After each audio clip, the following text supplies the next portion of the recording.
doing Bon- most of your demo? Oh, too late.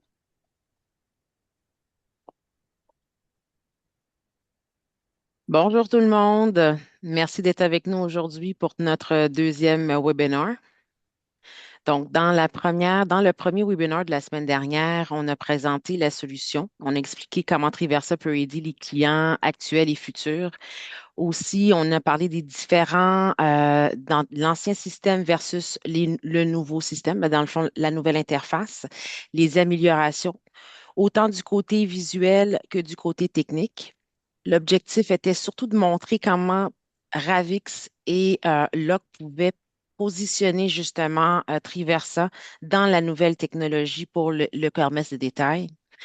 Aujourd'hui, on va passer plus au côté démo. Donc, on a été à l'écoute justement de tous vos feedbacks. Donc, on va vraiment se concentrer aujourd'hui sur les améliorations techniques, surtout du côté back-end, comme l'intégration.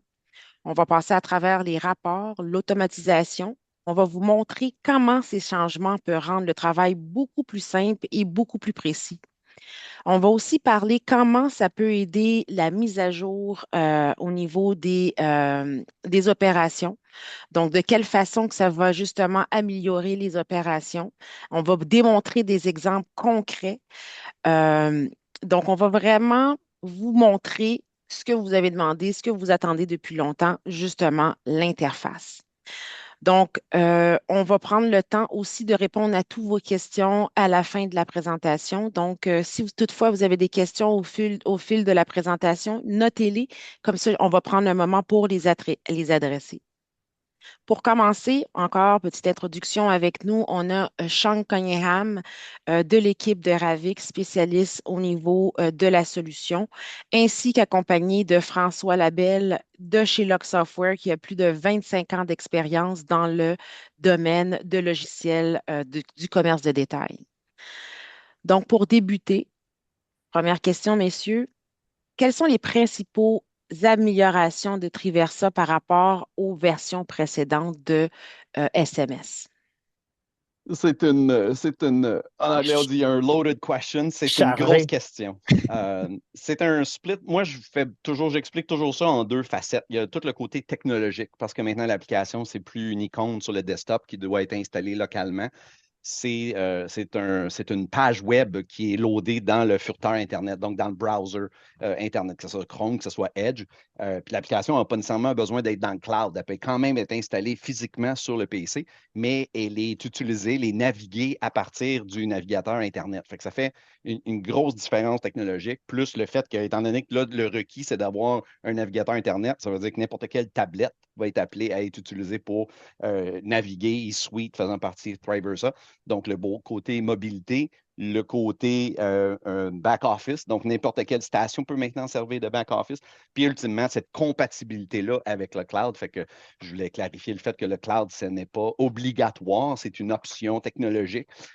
Puis, le deuxième segment, au niveau des grandes modifications entre la version Legacy, qui va bientôt s'éteindre dans les prochaines années, versus Thriversa, qui pour nous est la version du futur, c'est tout le côté feature. Fait que c'est le côté fonctionnalité, les fonctionnalités qui se rajoutent, les faiblesses de version 3 qui ont été adressées, comme on a mentionné un peu brièvement la semaine dernière. Puis, comme disait Yvon, là, ça va traduire un peu mon âge. Puis même Judith, il va peut-être falloir même que je te l'explique ça là, mais Yvon, il disait, on ne veut pas le savoir, on veut le voir. Fait que c'est ça que Sean, il va proposer un peu aujourd'hui. Euh, mais c'est ça. En gros, là, c'est vraiment technologique versus feature. C'est ça. De mon bord, ce que j'aimerais faire, aller un peu plus direct dans le concret, c'est de démontrer un peu cette visuelle, à quoi ça a l'air, et donner un exemple de spécifiquement les rapports. Parce que comme on a mentionné la dernière webinaire, c'est que la manière qu'on crée, qu'on consulte les rapports, c'est extrêmement différent et vraiment un bon bénéfice. Donc, je vais partager mon écran, ça ne sera pas long, et montrer vraiment cette interface.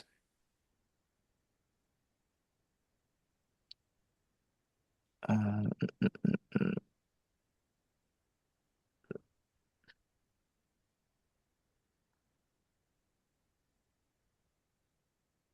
OK. Ça devrait juste être une seconde ou deux. OK. On voit l'écran? Yes, sir. Parfait. Oui. Merci. OK. L'interface qu'on a ici, comme François a mentionné, c'est vraiment quelque chose qui roule personnellement, j'utilise Chrome et c'est un browser, donc c'est vraiment sur l'Internet. La visuelle vraiment différente de ce qu'on avait dans SMS et SMS Pro. De bord, on a un tableau de bord, on commence avec. Je ne vais pas expliquer nécessairement tout ce qui est là et les visuels risquent de changer selon le mode. Donc, il y a un point de vue qui est plus pour un gérant de magasin, un qui est plus pour tout ce qui est inventaire, commande et réception, des vues qui est plus axé sur le marketing. Mais un tableau de bord qui va montrer certains chiffres, des ventes par opérateur, des ventes nettes et tout ça. Plus spécifiquement, comme j'ai mentionné, c'est dans les rapports. Donc, je vais montrer un exemple de rapport et plusieurs variations. Dans la version Legacy, donc la version SMS 3.x, peu importe, il y avait à peu près, François, quoi, 350 rapports, plus ou moins. Personne n'utilisait plus que 10, Mais gros max. il y avait aussi le fait que le même rapport de mouvement d'item était disponible par famille, par catégorie, par code de rapport. Puis sur le Exact. 300-320, ça comptait comme 10. Mais pour nous, c'était toujours le même rapport. Fait que c'était un peu phony comme total de rapport. Fait Ouais. que je te laisse continuer. Non, c'est exactement ça. Donc ici, au lieu d'avoir les 300X rapports, il y a peut-être une vingtaine, trentaine, mais sont extrêmement flexibles. Ce qu'on voit ici, il y a un espèce de grille comme style Excel avec des colonnes qu'on peut avoir, avec les chiffres qui sont clairs. Cette grille, on va le voir partout. Tantôt, on va montrer aussi la maintenance produit. Mais ici, une des beautés de tout ça, c'est que je peux afficher ou cacher des colonnes. Si je voulais avoir plus d'informations, je pourrais en avoir plus. Ici, je prends un rapport de vente par département parce que c'est le plus clair, tout le monde a besoin de ça. Et voici toutes les manières que ça peut changer. Ici, j'ai mes ventes par département, mais avec un simple double-clic, je suis capable de voir, on pourrait voir les ventes par sous-département. Dans le même rapport, si je fais un autre double-clic, mettons que je voulais voir les produits de mon sous-département épicerie, je pourrais voir tous les produits spécifiquement que j'ai vendus depuis, je crois ici, j'ai mis un mois comme référence. Pas juste ça. Même ça, si je prends un exemple comme mon Alfredo, ces pâtes qui sont là, même chose. Si je fais un double-clic, je suis rendu dans le journal électronique, ce qui n'était pas faisable avant.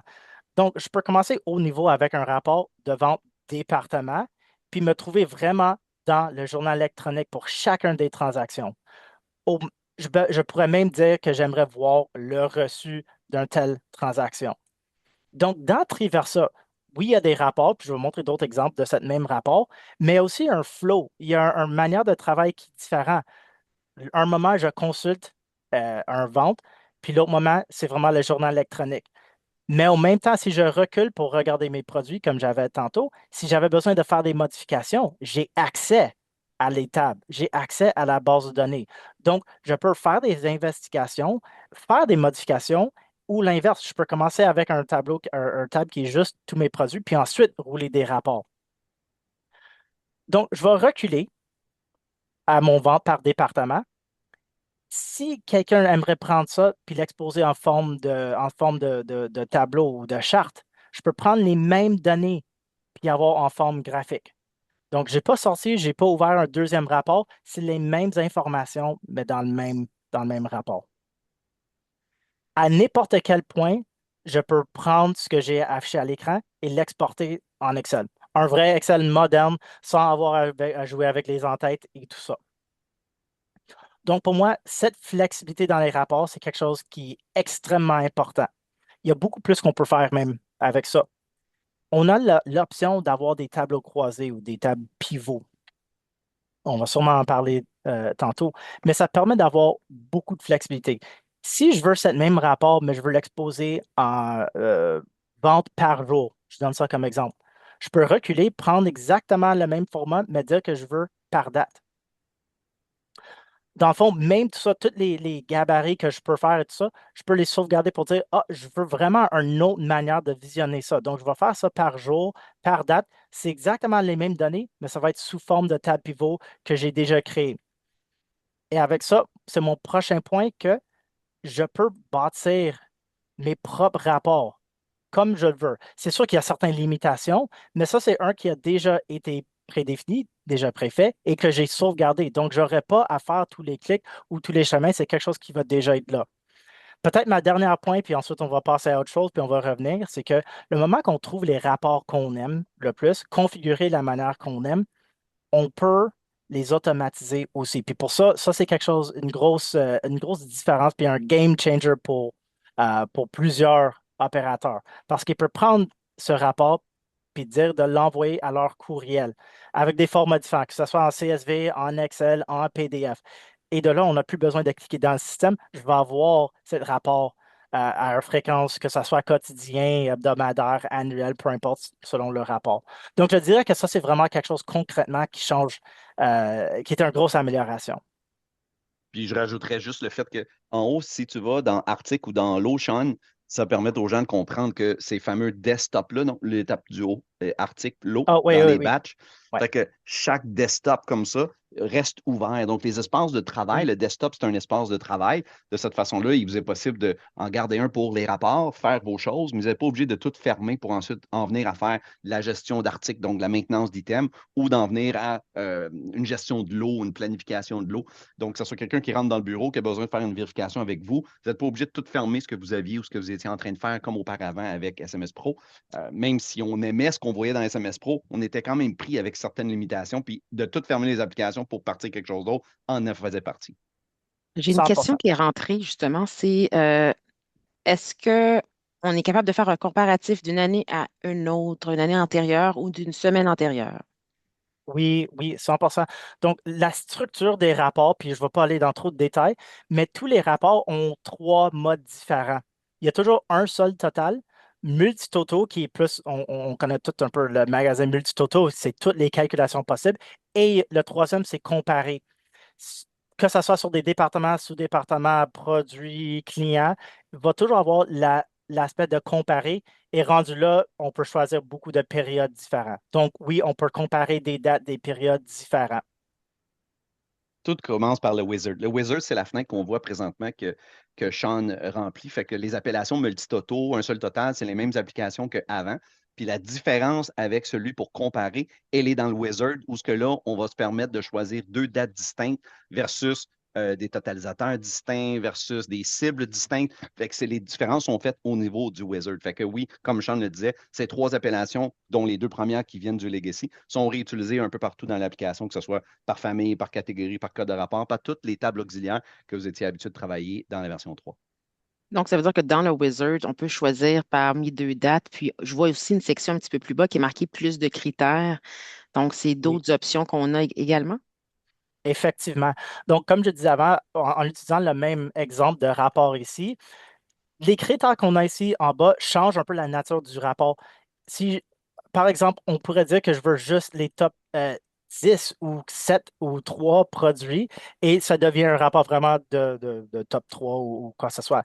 Donc, selon le rapport, il y a beaucoup plus de critères qu'on pourrait rajouter. Ça aussi avec les fils de recherche pour des produits. Mais même ici en bas, je vais montrer celui-là parce que ça change vraiment un peu, comme j'ai mentionné tantôt, la nature d'un rapport. Avant, on faisait un rapport de vente, mais en cochant ça, ça va me montrer dans ce cas, c'est des départements, mais ça serait tous les départements qui n'ont pas eu de vente.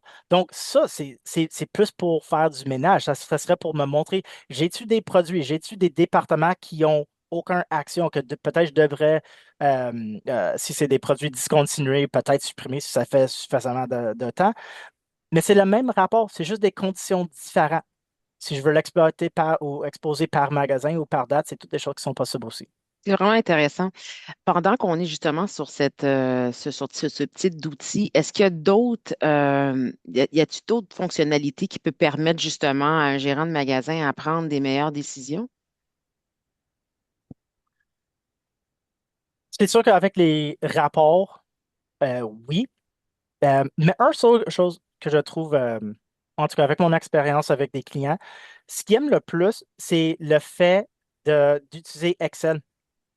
Donc, souvent, ils vont prendre les 5 rapports favoris, puis ils vont l'exporter en Excel pour qu'ils puissent faire autre analyse. Il y a beaucoup qu'on peut faire à l'intérieur de Triversa, mais souvent, ils ont besoin de donner ça à un comptable ou quelqu'un qui va faire d'autres calculs un petit peu différents. Donc, la facilité pour faire l'export puis de dire, OK, c'est juste seulement les colonnes qui sont visibles à l'écran. ou à l'écran. Ça, c'est une chose. Mais l'autre aspect est vraiment important. Je donne un exemple. Dans le système, on est aussi capable de faire, je veux dire importer, mais c'est un copier-coller des fichiers Excel. Donc, je donne un exemple. Mettons qu'un fournisseur nous donne un fichier ici, j'ai du Gatorade qui est là.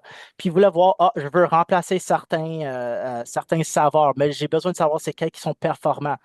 Je peux prendre cette liste puis l'utiliser directement dans le système pour rouler un rapport de vente. Si je vais aller peut-être dans l'article. Mettons que je veux utiliser ça pour, c'est ça, faire un rapport de vente. On va faire ça pour l'année. Il y a l'option copier-coller. Et cette option, on peut l'utiliser pour beaucoup d'affaires. Ça peut être pour une simple recherche de produits, ça peut être pour gestion des prix comme dans un lot, et ça peut être pour des réceptions, oui, beaucoup d'options. Ici, je vais le faire juste pour un rapport de vente.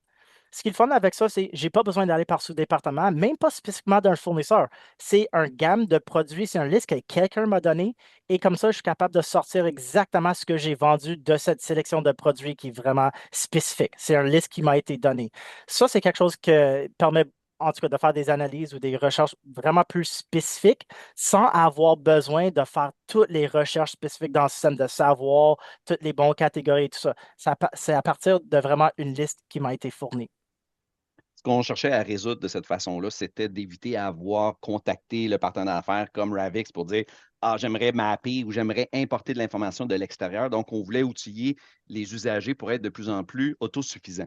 Puis je ne sais pas si les gens ont remarqué les deux petites toasts qui sont apparues à droite. Le toast, c'est l'espèce de la sorte de notification qui nous renseigne sur l'état le statut de l'application ou de l'environnement. Il y en a une qui disait certains items n'ont pas pu être trouvés. C'est pour ça que le résultat à l'écran est plus court que la liste originale que Sean avait copiée. Puis dans l'autre cas, on avait les systèmes justement qui avaient pu être validés. Ça, c'est les messages comme ça, on les appelle des toasts. Puis si on vient justement dans l'onglet précédent de ce qu'on voit la traînée du parcours de la navigation, on voit lesquels qui ont été détectés, lesquels qui ne sont pas détectés. La raison, je disais qu'on voulait outiller les gens à être de plus en plus autosuffisants. Quand Sean dit ce scénario-là est utilisé à beaucoup d'essence, celui qu'on entend le plus souvent parler, c'est les gens qui reçoivent un courriel, que ce soit Excel ou que ce soit un fichier texte ou que ce soit directement dans le contenu du courriel, c'est des mises à jour du fournisseur. Le fournisseur, il dit, ben, c'est peut-être un plus petit fournisseur, peut-être qu'il n'est pas outillé nécessairement avec des outils DDI ou de choses comme ça. Il va mettons que c'est le gars qui s'occupe des fleurs, il y a environ 30 SKU différents pour l'épicerie. Il envoie une mise à jour de ses coûtants que le retailer va payer. Les 30 SKU sont accompagnés de la description du nouveau prix. Ben, on est capable de utiliser ça pour en bâtir un lot qui va être effectif, mettons, dans 2 semaines, qui est la date qu'on a découvert par le fournisseur. Puis de cette façon-là, ben, le contenu du lot est feedé, est contenu est alimenté pardon, par justement cette même manipulation-là de copier-coller pour justement pour ne pas avoir à les taper manuellement. Fait que quand les gens disent j'aime beaucoup l'approche Excel que Sean parlait, que ce soit au niveau des rapports, on fera peut-être un exemple au niveau de la maintenance d'items, ben c'est les principaux commentaires qu'on soit présentement de dire ah, ça ressemble un peu plus à qu'est-ce que je suis habitué de travailler avec Excel. Puis cet outil-là de copy-paste fait réaliser aux gens, justement, pendant la démo, de dire ah, OK, ben là, oui, effectivement, je me voyais à des places où j'étais plus limité. Avec ça, c'est sûr que c'est un game changer. Parfait. Ce que Sean fait présentement, c'est que quand on fait la copie-coller, il faut dire à l'application, il faut dire à Thriver ça, clarifier quelles sont chacune des colonnes. Fait que là, par exemple, dans ce cas-ci, on a copié-collé 6 colonnes, mais on aurait peut-être pu copier juste une colonne parce que dans ce cas-ci, on cherchait juste à alimenter les UPC pour connaître le mouvement d'item pour la période de date qui a été choisie. Mais si on en faisait, si on allait chercher le coûtant, le prix, bien là, on serait appelé à devoir préciser quelles sont ces autres colonnes-là. Par exemple, dans le code qu'on vient créer un lot, bien, on va avoir besoin de savoir dire au système où prendre la date de début, où prendre la date du lot, qui n'est pas la date du prix régulier, où prendre peut-être le coûtant. On va peut-être même pouvoir faire un lot ouvert où ce qu'on va mettre et le nouveau coûtant et le nouveau prix. Donc, les possibilités sont infinies. Mais comme vous avez remarqué, on fait du pouce sur ce que vous connaissez déjà de SMS et SMS Pro. C'est que l'interface usagée qui vient changer avec Thriversa. Ouais. Beaucoup plus facile, beaucoup plus convivial. On ose espérer que la formation est beaucoup plus simple, donc les nouveaux employés, beaucoup moins lourds, puis ultimement, peut-être même un petit peu plus intuitif, parce que ça ne pouvait pas être moins intuitif qu'SMS Pro. Fait qu'on pouvait juste s'améliorer dans mon livre à moi, puis c'est un peu ça qu'on voulait vous démontrer avec cet exemple-ci. Parfait. Donc, autre que les rapports Excel, copy and paste, c'est quoi les autres feedbacks que vous avez eus des utilisateurs qui ont Traversa en ce moment? Ouais, à part les typiques enfin ou il était temps, ça, c'est les commentaires. Fait qu'on le voit tout de suite quand on fait une démonstration, si c'est un client existant qui travaille déjà avec SMS Pro ou c'est un client from scratch qui a entendu parler de nous puis qui veut voir qu'est-ce qu'on fait, les réactions sont très différentes. Euh, mais au-delà de ce que tu disais, Judith, les copy-paste, Sean parlait tantôt des rapports par courriel aussi qui sont beaucoup plus faciles à configurer. Encore là, moins besoin du partenaire, un petit peu plus autosuffisant. Le gros qui aide beaucoup, c'est que le coupon électronique, même si ça a plus que 15 ans, gagne à être connu parce que les gens le sous-utilisent. L'utilisent, mais le sous-utilisent parce que c'est très, très puissant. Puis ce wizard-là qui nous permet justement de se faire un peu plus poser des questions, de dire, OK, ben, qu'est-ce que vous cherchez à faire présentement? Oui, c'est en plein ça. Clique sur Nouveau. Fait que le coupon électronique est toujours divisé en deux aspects. Le bénéfice versus qu'est-ce qu'on obtient, le bénéfice, c'est ce qu'on obtient versus les critères qu'il faut rencontrer. Fait que dans un premier temps, ce wizard-là nous explique un peu qu'est-ce qu'on documente ou qu'est-ce qu'on va documenter comme bénéfice. Est-ce que je vais obtenir des points? Est-ce que je vais obtenir un rabais? Est-ce que je vais obtenir un achète-en un, obtenez-en un gratuit? Donc, je vais répondre aux questions de base. Une des faiblesses qu'on avait aussi à l'époque, c'est qu'il fallait choisir un UPC. Fait que la première question, on venait de donner la formation à la personne. On avait oublié de dire qu'il fallait qu'il choisisse un UPC dans un certain range. Même pour compléter la première étape, la personne avait des questions. Fait que là, on laisse le système générer le UPC dans un range qui n'est pas utilisé par aucun manufacturier selon les normes de code international de code barre. Fait qu'on est confiant que cet item-là ne sera pas en conflit avec quoi que ce soit. Puis il va tenir compte aussi des coupons qui sont déjà existants. Fait que dans un premier cas, Sean décide de faire un 10 d'escompte. On le sait que l'escompte va être de type électronique parce qu'il en existe 4-5 sortes. Puis ensuite, quand on va faire l'ajout de critères, c'est là qu'on va dire, bon, ben, OK, pour avoir ce 10 d'escompte-là, qu'est-ce qu'il va falloir faire? Ah, il va falloir acheter ce produit-là particulier. Si je choisis produit, je vais mettre le numéro de produit. Si c'est un total dans un sous-département, ben, on va choisir sous-département. Puis, ultimement, si vous utilisez aussi une plateforme de e-commerce, donc celle native, par exemple, qui fait partie de Thriversa, bien, la description qu'on construit en temps réel à la toute fin, c'est une suggestion de description qui n'est pas toujours 100%, mais qui est déjà un bon départ pour justement venir peut-être seulement ajuster cette promotion-là, parce que la promotion va être disponible soit aussi sur un kiosque, sur un self-checkout, au point de vente comme d'habitude, mais pourrait être utilement aussi disponible sur un commerce en ligne, que ce soit natif ou via une intégration. Donc, le wizard de coupons, c'est un des gros aspects. On a mentionné la semaine dernière la gestion de Promo ID. Le Promo ID, c'est la façon de regrouper des items qui, a priori, n'avaient rien en commun. Puis dans ce cas-là, ben, les items, le Promo ID, c'est un champ qui faisait partie de la fenêtre de POS. Cette gestion-là aussi, elle était à bras, au pic et appel. Puis on dit, OK, à quel numéro je suis rendu, lesquels qui sont. Ben là, il y a moyen de venir associer des promos ID, laisser le logiciel choisir à combien on est rendu, justement pour ne pas avoir à tenir un papier, un crayon pour la liste et compagnie. Donc, un peu comme l'autogénération du UPC, on fait aussi l'autogénération du promo ID. Les autres. Bon, les modifications via la grille d'Excel. Je ne sais pas si tu veux faire un exemple de ça tout de suite, Sean. Oui, tantôt. Mais juste peut-être une autre chose à rajouter pour les Vas-y, je t'en coupons, prie. c'est que vu qu'avant, c'était créé comme des produits, pas que c'est un peu toujours comme ça, mais maintenant, on est capable de voir, il y a déjà un regroupement de tous les coupons. Donc, pour la gestion au quotidien, de savoir, OK, quel coupon existe, quel type, quel montant, il y a un espace dédié. Fait que c'est pas juste le wizard, mais ça, pour moi, c'est aussi vraiment important d'être capable de voir tout ça sans les regrouper de façon manuelle dans un code rapport ou quelque chose comme ça. Donc, je voulais juste rajouter ça un peu. C'est un bon point parce qu'on n'avait pas de rapport dédié autour de la gestion de coupons électroniques. Fait que oui, puis c'est pour ça que dans le grille ici, ils sont regroupés en dessous de ces deux barres-là. Donc, la gestion de coupons, les rapports qui vont avec ça.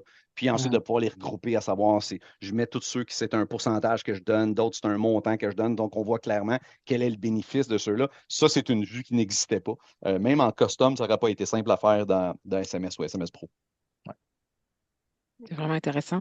J'ai une question qui est rentrée juste avant. Je sais que on veut aller dans la démo pour le rapport Excel. C'est bien ça. Par contre, j'ai une question de est-ce qu'il y a possibilité d'agrandir ce qu'on lit parce que c'est très petit? Euh, je Wow, peux je suis faire curieux un de savoir sur quelle vue, zoom. parce que moi, c'est clair, clair, clair. Ouais, Je je peux soupçonne faire que la un zoom un personne, peu, mais moi, Sean, je vois très, très bien. Fait que je soupçonne que la personne qui a posé la question est soit sur une résolution beaucoup plus élevée, parce que ouais. habituellement, la question, c'est de savoir, je peux-tu en afficher plus? Fait que les gens, ils veulent réduire pour en rentrer plus. Puis encore là, la réponse est autour de la résolution qui est utilisée. Parfait. Mais il faut Mais je aussi serais mentionner qu'un vraiment zoom curieux de fonctionne. savoir, mais je serais curieux de savoir pourquoi la personne trouve que c'est trop petit. Si jamais la personne elle peut nous aider à comprendre, parce que même c'est enregistré puis on réutilise ça un peu sur différents médias, mais pour moi, c'est clair, clair, clair. J'ai quelqu'un qui me confirme ce que je vois est petit. Donc, Wow! Peut-être OK. c'est Donc, à cause de zoom, peut-être ça fait un écran plus petit à voir. ben, tu vois, il y a un autre message qui dit sûrement parce que la démo n'est pas en full screen. Donc, ça, c'est quelque chose qu'on va s'ajuster pour les prochaines démos. OK. Excellent. Donc, je vous laisse poursuivre la démo au niveau du fichier Excel que vous vouliez partager. En fait, Euh, c'était pas Excel, c'était la modification de prix à même la grille. Exactement. OK. Peux-tu répéter la question? Comme ça, on voulait faire un exemple de changement de prix. Donc, ça, Oh, dans OK. cet exemple-là, OK. on réutilise la même grille, mais cette fois-ci, au lieu d'afficher un rapport, on affiche la maintenance d'item. C'est ça. Donc, dans le critère, on a utilisé, mettons, affiche-nous toutes les Gatorade. Là, on voit les marges, on voit les différents niveaux de prix. Puis, ce qu'on remarque, c'est que chacune des cases avec un petit triangle gris en haut à droite de la cellule, ça veut dire que ces champs-là sont modifiables. Fait que si on regarde les marges à droite, ça, c'est des marges qui ne sont pas éditables parce qu'il n'y a pas de petits carrés, de petits triangles, pardon. Tandis que la colonne prix, chacune des cellules contient un pourcentage, même celle de margine indiquée quand on va vouloir générer automatiquement des prix de détail basés sur le coûtant.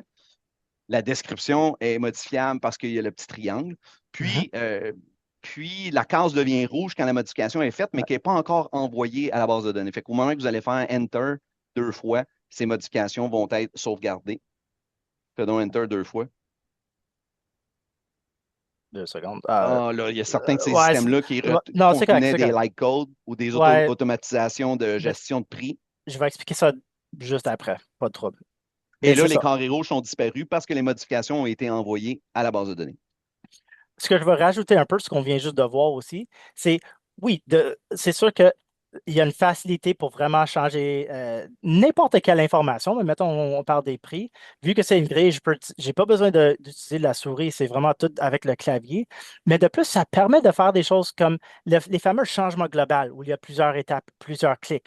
J'aimerais montrer le fait que si je veux standardiser ces prix, puis les mettre tout à, mettons, 2,99 avec un simple shift-click, sont toutes modifiées au même temps. Donc, c'est littéralement une clic à un certain point, on peut pas aller plus rapide que ça. Et c'est sûr qu'on ne veut pas nécessairement faire des erreurs, mais le fait que c'est tout souligné en rouge, ça nous permet de voir pour dire, ah, peut-être je n'ai pas voulu faire ces changements, peut-être je ne voulais pas que ça soit tout 2,99 et c'est correct. On peut faire un undo ou une annulation pour le remettre comme c'était. Donc, ça, c'est aussi important d'être capable de voir les changements qu'on a faits et aussi de reculer. L'autre chose qu'on a vu, c'était avec les marges. Puis je pense que ça faisait partie un peu de la question. C'est oui, on peut changer les prix directement, mais on peut aussi travailler avec les marges. On peut faire le même concept, prendre plusieurs produits en même temps. Ou dans le fond, je vais même prendre un range comme ça. Mettons, ces prix qui sont tous à 30%, les marges qui sont toutes à 30%. Si je veux les changer pour, mettons, je veux vraiment aller agressif, puis les mettre à 40, puis je vais faire mon Enter, puis mes prix que je vois ici, je vais dire oui pour les générer. Ça me permet de générer des prix et ils vont tous changer. Ça va prendre un petit second pour faire les calculs, mais là, je vois que, ah, ils ont tous changé avec la nouvelle image que j'ai indiquée. Mais il y a aussi l'arrondissement. Donc, si je veux vraiment être précis, je peux dire quelque chose comme, OK, je veux 25% arrondi au 9. Et avec ça, il va faire le calcul, il va s'assurer de les mettre toutes le plus proche que possible au 25%, mais arrondi au 9. Donc, Maintenant, il y a beaucoup de façons de faire ces changements. Je peux aller direct sur le produit, je peux aller direct dans le base de données. C'est sûr qu'on peut aussi travailler avec des lots, puis ça reste la manière qu'on suggère, les best practices, les meilleures pratiques. Euh, mais dans la grille, il y a beaucoup qu'on peut faire directement. J'ai une question, mais avant d'aller dans ma question, je vais juste faire un petit retour par rapport à la résolution. Donc, dans Zoom, on peut regarder juste en haut de la barre où ce que c'est marqué Webinar, il y a trois petits points. Donc, on peut choisir la résolution. Donc, on peut sélectionner pour justement augmenter, pour être capable de voir justement la démo qui est présentement affichée. Donc, je vais jumper tout de suite à la question que j'ai. Est-ce possible d'avoir un rapport qui inclut tous les niveaux de prix, réguliers, BPT, promo, magasin, par département et sous-département? Prends note parce que je suis curieux de la creuser, celle-là. Sur le même item, sur la même ligne, on aurait les 4 prix qui viennent de la maintenance, mais aussi sous-département, ou c'est le numéro de ces départements. Peux-tu me relire la question, Judith? Oui. Est-ce possible d'avoir un rapport qui inclut tous les niveaux de prix, réguliers, BPT, promo, magasin, Ah, par département et sous-département? Ah, OK, pardon. Puis dans ce avec cas-là, on un va tab parler de pivot, type de prix, pas niveau de prix. Parce que vous les savez, types de pour chaque prix. item, il peut y avoir 3 niveaux de prix, qui chaque niveau va contenir les 4 types. Oui. Donc ici, dans cette grille, je vais faire un petit zoom parce que sinon je vais avoir un manque d'espace. Mais on est capable de définir ce qu'on veut voir, que ce soit un rapport ou une grille. Donc ici, j'ai une section prix, puis je peux dire que peut-être le prix actif, c'est pas important, le prix régulier, j'aime ça, arrondir. Je vais enlever toutes ces affaires, mais je peux indiquer que j'ai besoin du colonne BPT promo ou un prix magasin. Et avec ça, oui, on peut avoir les dates début, dates fin. Pour ceux qui travaillent des promos et aimeraient faire ça dans le grille, ça se fait. Euh, D'afficher ça par département. Là, ça dépend un peu. On posera un peu de questions comme c'est quoi le but final qu'on aimerait atteindre et pour quel objectif. Est-ce que c'est pour gérer des promos? Est-ce que c'est plus sur l'individu? Mais c'est sûr qu'il y a du flexibilité. Ça serait juste de voir où savoir on commence par où. Parce que je pourrais aller avec les départements, je pourrais faire des tables pivots aussi selon ce que je regarde. Est-ce que c'est pour voir des ventes? Est-ce que ça serait plus pour gérer les promos? Ça, c'est quelque chose qu'on Peut-être on creuserait peut-être un peu plus spécifiquement. Peut-être, Sean, tu peux montrer que quand on affiche la colonne de prix, on n'est pas obligé de vivre avec les 12 champs qu'il y a dedans. Fait qu'il y a comme 2 Oui. niveaux dans la sélection de colonnes où ce qu'on a choisi, prix, régulier. Puis là, dans régulier, est-ce qu'on veut les dates, le prix paquet, le prix limite, les points et compagnie? Et cette même liste-là est disponible pour chacun des 4 types de prix. Donc, il y a moyen de se faire une vue très concise de ce qu'on a de besoin, peu importe le but, parce que comme Sean il dit, c'est important de savoir où est-ce que ça s'en va, cette demande-là, dans le but de quoi. Puis ensuite, de venir mémoriser cette vue-là à votre nom pour vous ou de façon publique pour que les autres usagers puissent en bénéficier. De cette façon-là, ben, cette vue-là ou cette manipulation de colonne-là, elle va être faite une fois. Quand elle va être à votre goût, vous allez avoir sauvegardé et pourrez vous y référer par la suite. Ouais. Parfait. J'ai une autre question qui est rentrée ici sur SMS. Quand on lit le pourcentage de marge, c'est écrit très petit et difficile de lire sans forcer les yeux. Le code du PC au milieu, des fois, il y a des exemples de zéro écrit petit. Donc, au fait, si je résume la question, est-ce qu'il y a possibilité d'augmenter la résolution de l'image dans les rapports? C'est sûr que maintenant, dans un webinaire, peut-être la résolution n'est pas exactement la même, mais dans le vrai vie, c'est quelque chose de clair. Est-ce qu'on peut faire un zoom? Oui. Je ne sais pas si ça apparaît à l'écran, mais je suis en train de le faire.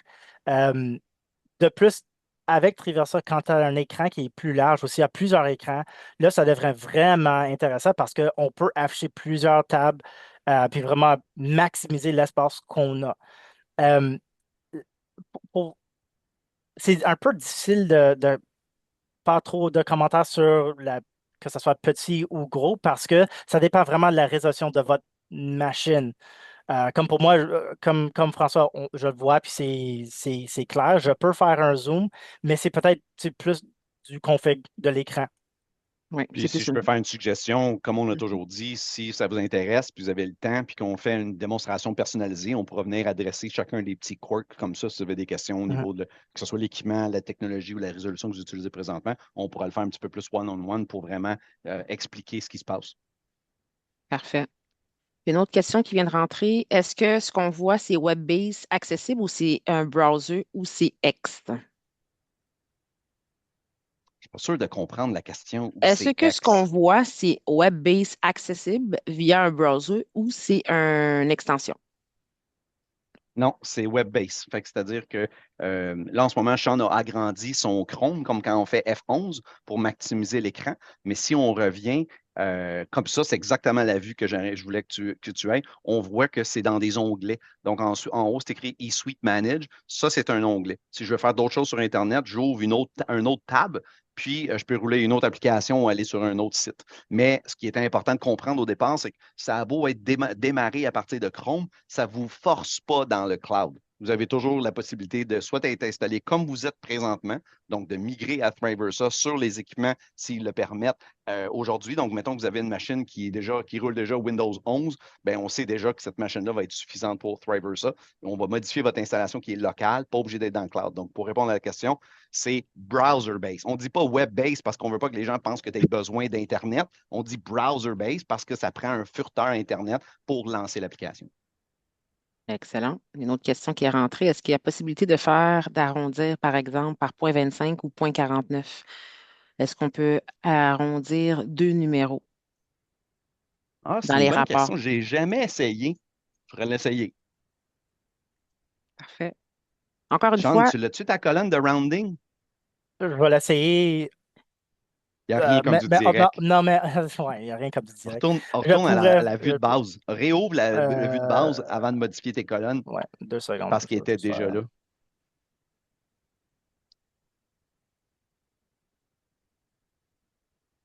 C'est Je ce vais faire moment de mon silence-là qui copier-coller. donne Non, non, la non, non, c'est correct. profondeur au propos.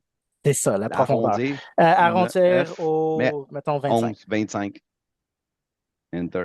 Euh, oui. Laisse-moi juste prendre une autre marge juste au cas où. 30, arrondi 25. Je sais pas ce qu'il fait parce qu'il finit par 2. Ouais, Je vais l'essayer de mon côté. Selon c'est moi, ça. c'est un digit. Selon moi, c'est un digit. Mais je vais quand même le prendre en note parce que c'est vraiment une bonne question. parfait. Donc, si on revenait sur la question des rapports, donc la prochaine question, c'est les Mhm. résultats des promos, résultats d'une circulaire. Dans le fond, quand on voulait avoir la raison du pourquoi, qu'on voulait avoir un rapport qui incluait les niveaux de prix réguliers, BPT, promo, magasin. Donc, la personne a répondu que c'était les résultats des promos circulaires. Si l'intention, c'est pour avoir le mouvement d'items, c'est un rapport qui existait aussi dans SMS Pro. Fait que je ne sais pas le gain ici, à part que de pouvoir manipuler les colonnes comme on le voit, puis changer l'ordre, puis peut-être d'aller voir les meilleurs vendeurs en termes de quantité versus les meilleurs vendeurs en termes de profit. Donc, c'est sûr que Fiverr ajoute le côté dynamique. Le rapport n'est pas juste statique, fait pour être imprimé.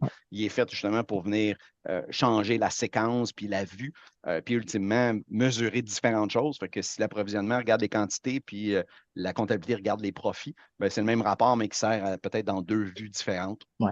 Ce que je veux dire aussi, c'est euh, pour aujourd'hui, l'idée, c'est d'avoir aussi un survol de les rapports. Je ne veux pas aller trop granulaire dans toutes les possibilités de rapports parce que rendu comme ça, on va vous faire un démo. Ça nous fera plaisir de faire un démo spécifique dédié à vos besoins où on peut regarder toutes ces affaires. Je veux éviter d'aller trop granulaire dans chacune des combinaisons, mais ça nous fera vraiment plaisir de vraiment faire ça de façon un peu plus one-on-one, magasin par magasin, voir un peu les rapports qu'ils utilisent, puis c'est quoi l'équivalent qui existe dans Traversa. Parfait. Dernier petit point concernant les rapports. Est-ce qu'il y a possibilité de voir la colonne des taxes et les dépôts de consignes? Oui, oui, effectivement. Euh, si je vois, il y a des sections différentes de produits où on pourrait avoir des informations différentes, mais en général, si je vais aller avec le même produit, ça va être dans mes filtres. Si je veux voir, c'est quoi, les taxes? des consignes. Oui, les consignes OK. puis les taxes. De toute façon, quand on ouvre les colonnes, on voit qu'il y a énormément d'informations, beaucoup plus qu'on affiche. Pour avoir quelque chose vraiment basic, je vais afficher des prix vraiment juste prix et coût. Mais si je veux rajouter par après, ça serait juste de prendre vraiment la colonne et dire, OK, dans ce cas, ça c'est plus dans le tab de POS. Donc, je vais avoir, OK, que ça soit taxable. OK, quelle taxe? Taxe 1, 2, 3, ainsi de suite. Est-ce qu'il y a les dépôts bouteilles? OK, oui. Donc, est-ce que c'est faisable? Oui. Mais encore, je ne veux pas aller trop loin dans chacune des combinaisons, mais sont là, il faut juste sélectionner l'info qui est pertinent selon les besoins. Parfait. Qu'est-ce qui a changé dans la maintenance des produits au niveau des mises à jour? Comment ça rend le travail beaucoup plus facile au quotidien? Ben, comme on Euh, a vu, l'approche Excel, c'était dans le but que les gens se reconnaissent. Souvent, on faisait des formations avec les magasins, mhm, puis on voyait les usagers qui avaient toutes leurs certifications en 4 couleurs de gold, platine, bronze autour d'Excel. Fait que les gens sont vraiment spécialisés dans Excel. C'est pas nouveau d'hier. Donc, ce confort-là que les gens retrouvaient dans Excel, c'est ce qu'on cherchait à recréer avec Thriversa et avec la grille que Sean nous montre présentement, que ce soit au niveau maintenance, que ce soit au niveau rapport, puis ultimement même au niveau transactionnel qu'on pourra voir dans la démonstration personnalisée qu'on pourra mettre à l'agenda avec vous. Mais oui, cette grille-là est faite pour que les gens se sentent à la maison, c'est-à-dire dans Excel. Fait que ce côté-là, confort, efficacité, puis il y a toutes sortes de raccourcis que Sean a commencé à nous montrer tantôt, que ce soit un changement global ou que ce soit de sélectionner plusieurs items. Ben, le fait de tenir la touche Shift pour choisir plusieurs lignes, ben, ça, c'est un standard international. Ben, là, on réutilise tous ces standards d'industrie-là pour que les gens qui ont des attentes on puisse livrer justement à ces attentes-là, répondre à ces attentes-là pour qu'il y ait la même expérience, peu importe le logiciel qu'ils utilisent. Hmm. Une question qui est rentrée, comment la nouvelle architecture permet de supporter plus de magasins et le volume sans perte de performance? En fait, vu que les rapports sont tous maintenant multi-magasins, un des gros avantages quand il est question de reporting. Fait que le fait que les magasins soient tous ajoutés au fur et à mesure, fait que vous ouvrez un nouveau magasin, vous créez le nouveau target, ou vous utilisez un magasin existant ou une cible existante pour créer ce mhm. nouveau magasin-là. Tous les rapports vont détecter cette nouvelle cible-là. Puis le crochet que Sean vient de rajouter, le par magasin, ben, la cible RAL que vous connaissez, qui est le rapport pour tous les magasins, ben, juste le fait que ce crochet-là existe, j'aurais tellement aimé avoir ce crochet-là à l'époque de Oui. SMS puis SMS Pro, ça fait juste d'exploser, donc de garder le total par magasin au lieu de faire une somme pour tous. Un peu comme on le faisait plus tôt avec le par date, donc de garder chaque période distincte. Si j'affiche 12 dates, ben, à l'époque, on additionnait les 12. Si j'avais RAL, on additionnait tous les targets. Ces crochets-là permettent de garder et les magasins distincts et les dates ou les périodes distinctes de cette façon-là. Puis juste de donner un exemple de ça, le même rapport par département, ici, je l'ai exposé les ventes, mais vraiment magasin par magasin. Alors, c'est un bon exemple du tab pivot qui permet de visionner tout ça en même temps pour comparer, pour ceux qui ont plusieurs magasins, de voir c'est lesquels qui sont plus performants et dans quel département. Puis, comme on disait tantôt, on n'est plus seulement limité aux 902, 903, 904 qui sont installés en magasin. Maintenant, n'importe quelle station qui fait partie du réseau du magasin et qui a un navigateur Internet, donc maintenant, par défaut, toutes les machines le font et les tablettes l'ont. Maintenant, il s'agit juste d'avoir accès au serveur pour pouvoir utiliser ça. Donc, vous avez les licences au niveau des sessions. Et maintenant, les sessions ne sont pas des sessions par siège, c'est-à-dire que s'il y avait 4 PC, il fallait avoir 4 licences, même si ces 4-là n'étaient pas utilisés en maintenant. Maintenant, on parle plutôt de sessions. Donc, c'est un nouveau type de licence qui permet le nombre de connexions en même temps. Donc, les concurrent en français, je ne sais pas c'est quoi, par exemple. Il va falloir se Mhm. trouver un équivalent. Mais Oui. tout ça pour dire que c'est des connexions simultanées. Donc, si au niveau des 4 stations, à l'époque, vous aviez 4 nodes, mais peut-être que 2 sessions aujourd'hui vont être suffisantes parce que sur les 4, il n'y avait jamais plus que 2 personnes de connecter en même temps. Et là, si tout d'un coup, vous voulez vous connecter de la maison, pas nuire au magasin, peut-être vous allez vouloir rajouter une 3e session. Donc, le modèle de licensing qui est par utilisateur simultanément versus par siège et le fait que ce soit maintenant uniquement lancé à partir du furteur Internet, ben là, on n'a plus besoin de dire, ben, il faudrait que tu viennes m'installer installer ma station au bureau, il faudrait que tu viennes ajouter un poste de travail. On a éliminé cette partie-là d'installation parce que maintenant, tout ce que vous avez besoin, c'est le URL ou l'adresse du serveur pour lancer l'application. Hmm. J'ai une question qui vient de rentrer. Est-ce qu'il y a un rapport qui montre les pertes par UPC par semaine? Les pertes sont gérées plus comme des ajustements. Dans les ajustements d'inventaire, on peut créer des cas de raison et où il y a déjà des cas de raison qui sont là, mais on peut créer un qui est pour le perte. Donc, si on veut les visionner ou les comptabiliser, ça serait ça qui est suggéré. En tout cas, François, je ne sais pas si tu as une autre réponse pour ça, mais ça serait d'utiliser ces cas de raison et comme ça, on En fait, pourrait les suivre.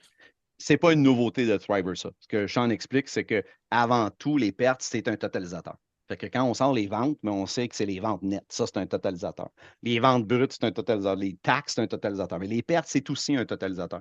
Fait que c'est quelque chose qu'on faisait, oui, avec le module d'inventaire. Donc, au lieu de dire, ben, je déclare une valeur d'inventaire, dans ce cas-là, on fait un ajustement, donc nécessairement par défaut négatif. Ce totalisateur-là est choisi par défaut. Puis quand on va sortir les différents rapports, ben, là, au lieu de demander les ventes, on va demander les pertes. Mais ça, c'est quelque chose que vous pouvez faire déjà aujourd'hui avec le Legacy, avec SMS. Mais c'est vraiment une question de totalisateur. C'est pour ça que quand on dit un multi-toto, ça veut dire chaque toto, c'est un petit bucket dans lequel on vient mettre les chiffres à chaque fois qu'il y a une transaction qui est traitée pour mettre à jour les rapports. Quand on dit un multi-toto pour une période, c'est-à-dire sors-moi tous les totos. Ça inclut les ventes, ça inclut les pertes, ça inclut les taxes, ça inclut tous les totos possibles. Quand on dit un total, c'est que là, vous avez sélectionné un seul total. Dans le cas, je dis, je veux un rapport de perte, ça, c'est un total par ce que vous allez avoir choisi sous département, catégorie, famille. Puis ce totalisateur-là devra être celui que vous avez utilisé ou que le système utilise par défaut quand il est question de faire des ajustements pour les pertes. Parfait. Une autre question qui vient de rentrer. Est-ce que l'historique des ventes reculera-t-il plus loin que SMS Pro? Une super bonne question. Encore là, c'est une configuration. Dépendant de l'espace 10 que vous avez de disponible, l'espace 10, c'est quelque chose qui coûte de moins en moins cher. Il y a aussi une question de performance, parce que plus il y a d'informations, plus le processus risque d'être lourd et fastidieux si jamais vous n'avez pas la bonne puissance de machine. Mais ce n'est pas une limite en soi que ce soit V3, le Legacy, ou que ce soit Thriversa avec la version du futur. Ces paramètres-là sont ajustables.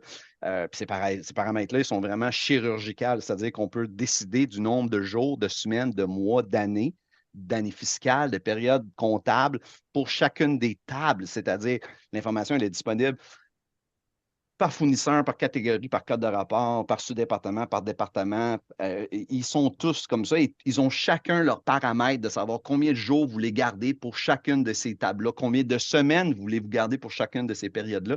Puis il y a aussi des mécanismes pour raviver cet historique-là. Fait qu'une fois que c'est archivé, ça veut dire que c'est plus disponible dans le rapport par défaut, mais il y a moyen de ramener ça à l'intérieur, produire vos rapports, puis la soirée d'après, quand on va rouler la même job de cédulaire, de purge, on va réarchiver ces résultats. Donc, l'information, elle n'est jamais perdue, elle est mise de côté pour rendre vos recherches plus efficaces.